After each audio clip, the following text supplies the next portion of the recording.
Salut et bienvenue sur ton nouveau podcast préféré, Bloomers. Va chercher ton café, ta coupe de vin, ton verre d'eau. On va jaser plein de choses ensemble. Que ce soit beauté, santé, mieux-être, histoire malaisante, name it, il y en a pour tous les goûts. Je m'appelle Christina, je suis une jeune entrepreneur avec beaucoup trop de passion pour devoir en choisir qu'une seule. Et je t'annonce en même temps que je suis ta nouvelle meilleure amie. Oui, j'ai ton bien-être à cœur et je serai là pour te divertir et t'apporter une dose d'inspiration à chaque semaine. Merci de te brancher avec moi. On part ça live là. Allô Bloomers, j'espère que ça va bien et que tu passes la plus belle journée de ta vie. Pour une autre semaine consécutive, je te sors un épisode de podcast. Hey, je suis vraiment contente parce que j'ai de la constance puis j'ai de la cohérence. Puis tu vas voir aujourd'hui l'épisode. C'est un sujet super intéressant qui touche énormément de femmes, comme vous avez pu le voir dans le titre de cet épisode-là. J'ai pris la décision de faire retirer mes implants mammaires. Et oui, donc je veux vous parler des risques parce que souvent on pense juste aux bienfaits, mais par exemple, on doit quand même penser aux risques parce qu'il y en a qui sont reliés aux implants mammaires, puis c'est de ça que je vais vous mettre en garde aujourd'hui. Puis là d'ailleurs, l'épisode va durer un maximum de 24 minutes parce que dans 24 minutes, j'ai un appel vidéo avec un chirurgien de Mérida avec lequel j'ai une consultation. Puis vu que c'est à près de 5 heures d'ici, mais j'ai une consultation vidéoconférence avec lui afin de vérifier c'est quoi les possibilités, discuter avec lui. Donc, je ne pourrai pas m'éterniser sur cet épisode-là. Par contre, je sens qu'il va y avoir comme plusieurs autres vidéos parce que je veux vraiment faire du awareness, je veux vous apporter à travers ce processus-là avec moi, que vous compreniez. Fait qu'aujourd'hui, je vais vous expliquer dans le fond les raisons pourquoi j'ai décidé de les faire enlever, puis c'est quoi exactement le breast implant illness qu'on appelle en anglais, ou sinon ça s'appelle la maladie des implants mammaires.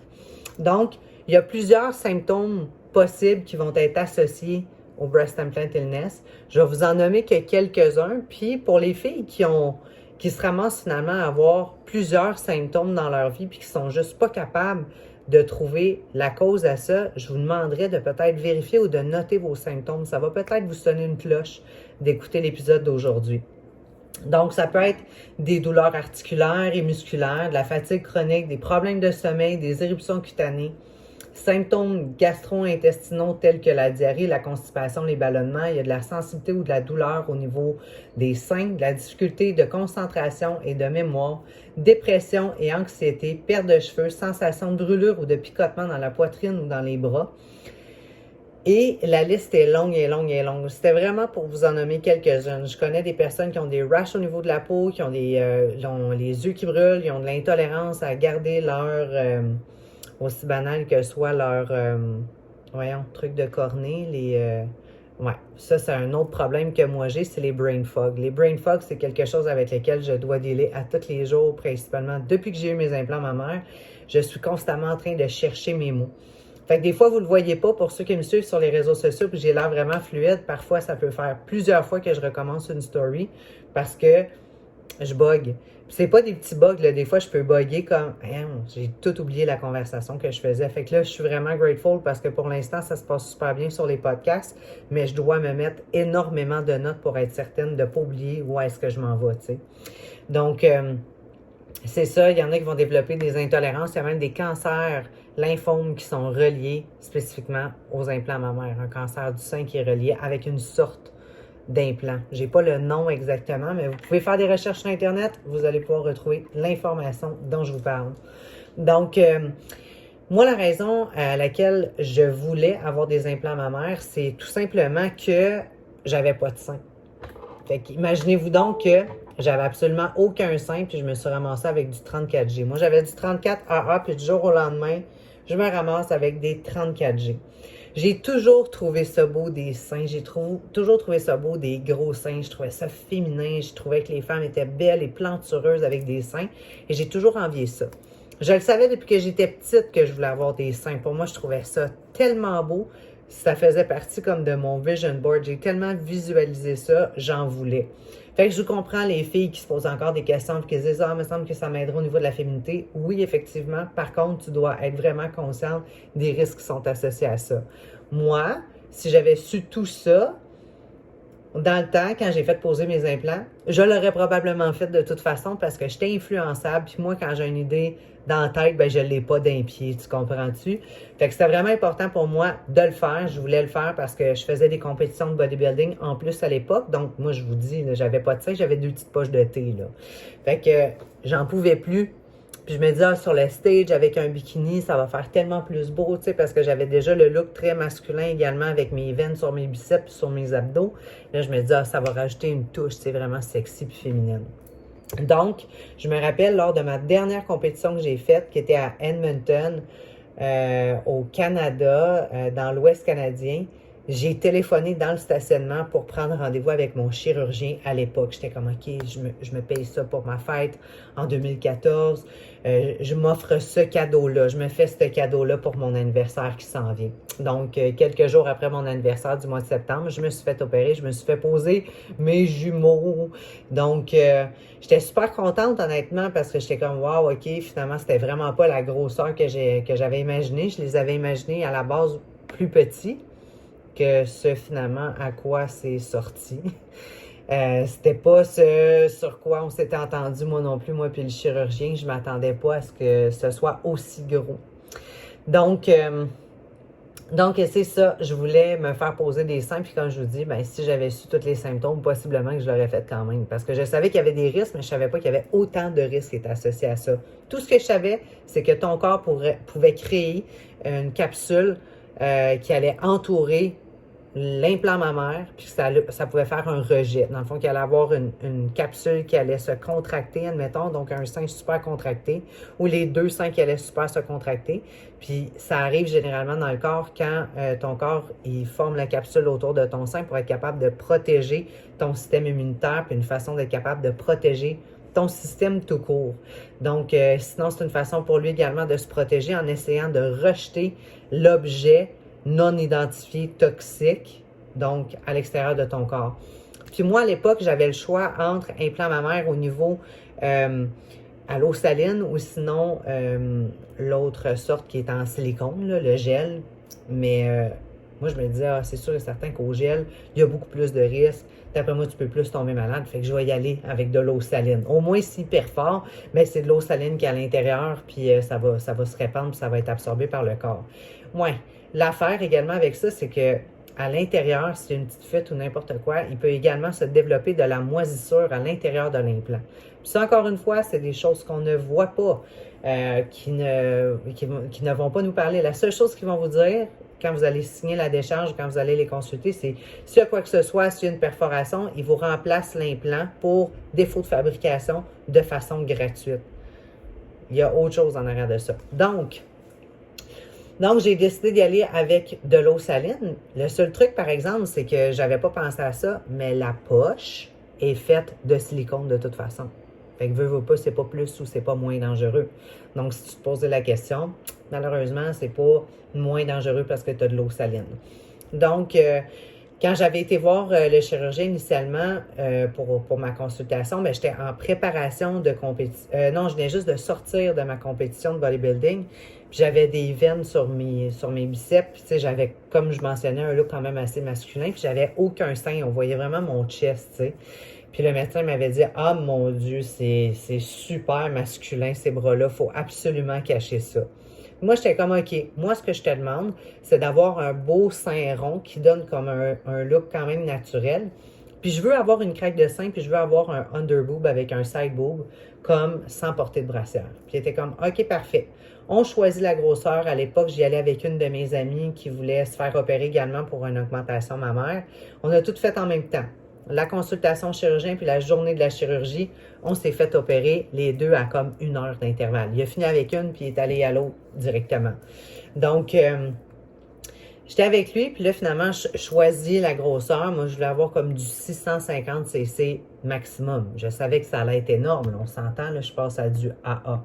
Puis quand tu arrives dans le bureau du chirurgien, tu peux pas dire « Hey, moi, je veux avoir du C ou je veux avoir du D ou du double D. » C'est pas comme ça que ça fonctionne. Ça y va en CC.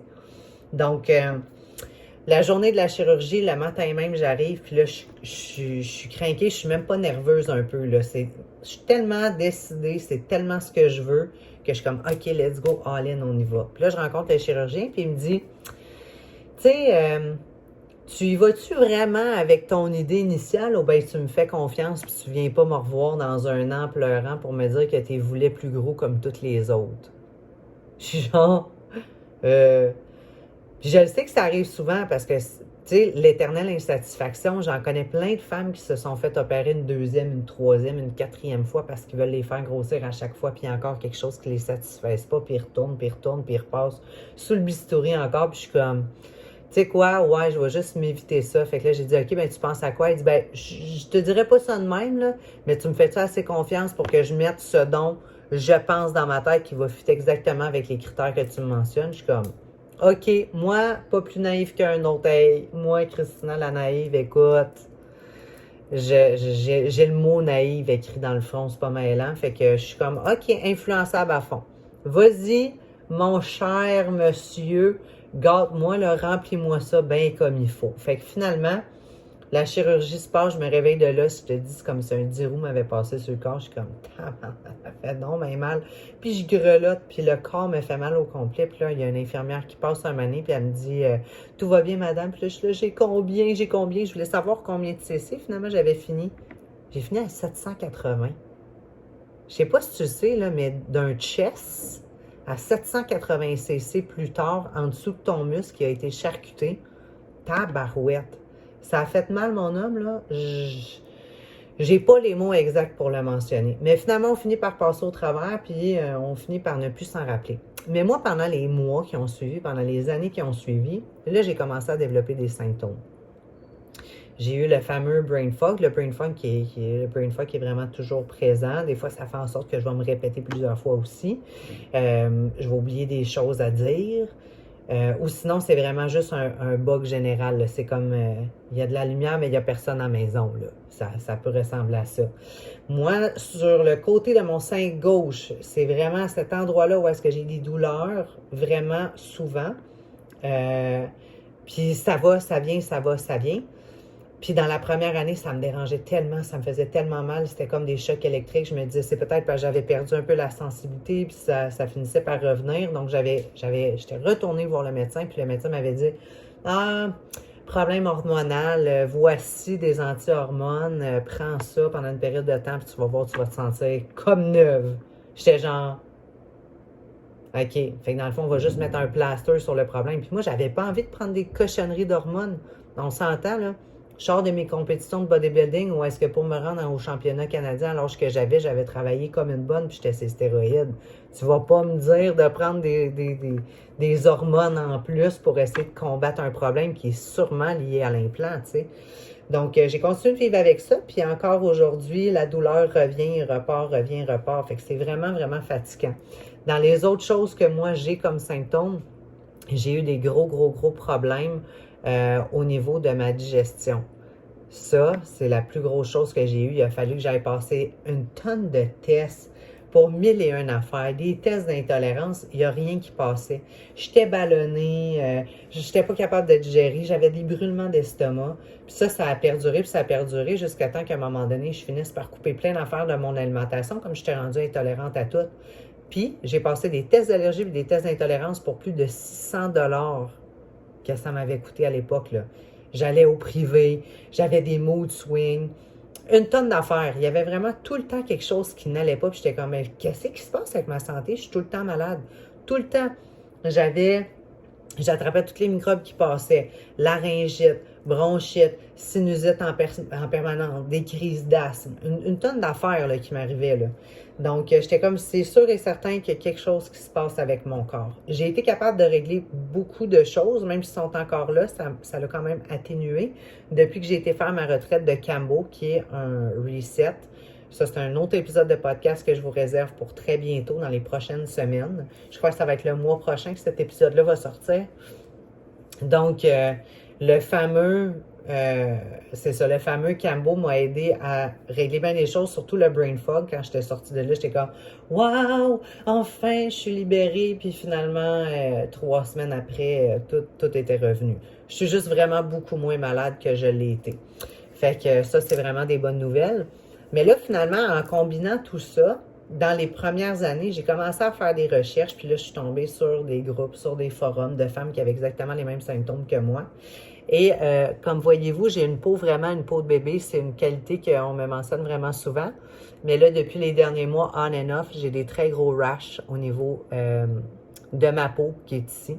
Donc, il y a quelque chose, encore une fois, qui se passe dans mon corps. Puis, c'est comme ça que ça se manifeste.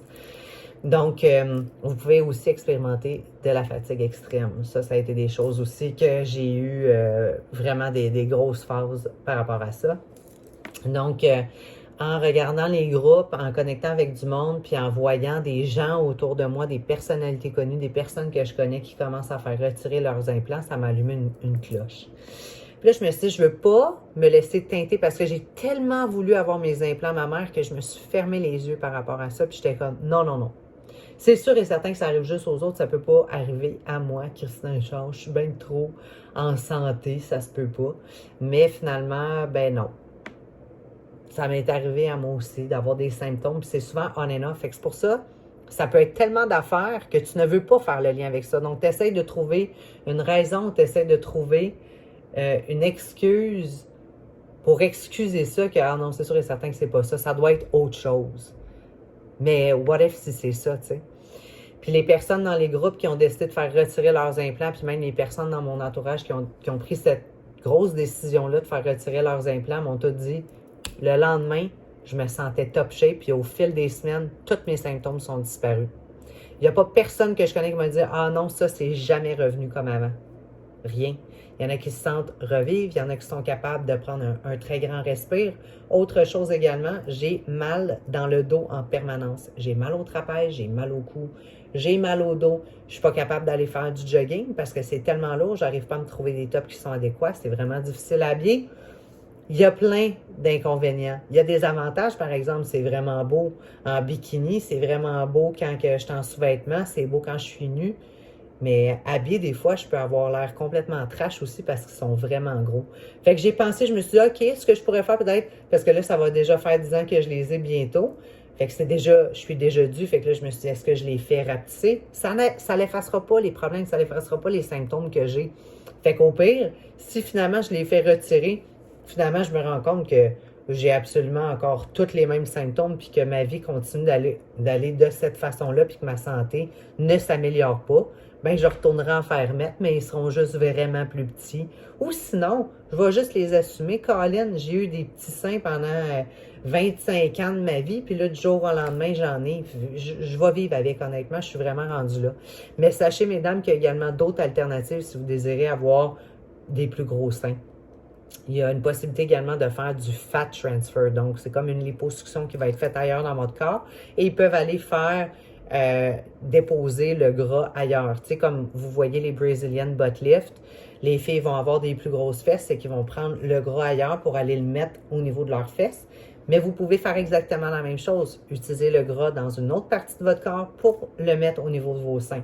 Donc, je sais que c'est une autre possibilité également que je peux faire. Mais en soi, je veux juste que ça parte. Pour être 100% honnête, je suis rendue là. Je veux que ma santé s'améliore. Je travaille dans ce domaine-là. Je travaille dans le domaine du mindset. J'ai besoin d'avoir un état d'esprit qui est au top. Je ne peux pas me permettre de ne pas être en santé juste pour garder mes seins. Fait que si ça peut vous servir d'exemple, qu'est-ce que je vais faire, puis je veux vraiment vous tenir au courant du processus. Comme je vous dis, si ça peut vous aider dans votre processus, c'est la meilleure des choses pour moi. Je me dirais mission accomplie. Si tu es sur le bord de t'en aller, puis tu as écouté cet épisode-là, puis tu es comme, j'ai peut-être des doutes, je t'invite fortement à parler avec un spécialiste avec ton chirurgien au sujet de tous les doutes que tu as. Mais s'il vous plaît, allez vous renseigner au niveau du Breast Implant Illness.